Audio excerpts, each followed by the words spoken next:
In Maryland, the Chesapeake Bay Bridge has a long history of scaring some drivers, so much so that some refuse to drive themselves across. The Bay Bridge opened in 1952 and stretches nearly 6.5 miles, and it's at its highest point. The bridge is 186 feet tall. 7 News' John Gonzalez is live near the bridge this morning, where for the past 8 weeks since the Key Bridge collapsed in Baltimore, a chauffeur service that drives you across the bridge has seen its business double. John.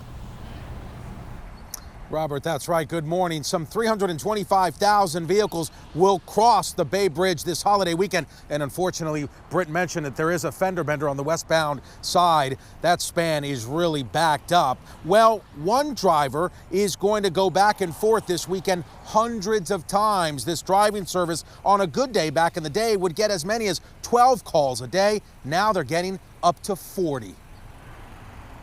Yeah, so where are you leaving from? So we'll be coming back later this afternoon from the Eastern Shore back across to Annapolis. Stephen Askew has owned the Kent-Island-Expres for the past 11 years, and he doesn't remember a busier time. It's a service that chauffeurs people who have a severe phobia of the Bay Bridge. It's really the fear of driving over the bridge. I never used to have it, and then I had a really big panic attack going westbound one time, and I was done after that. Jean Page is a customer who uses the service at least twice a week. What's interesting is that she hasn't always had the fear of driving across. The westbound lanes, they have the open rails, so it's a little bit scarier, I guess. I can ride in the car in the passenger seat. For the past 8 weeks since the Key Bridge collapse, Stephen says the rides usually now come with a lot of questions like, could that happen here? Some of them don't like the height of the bridge.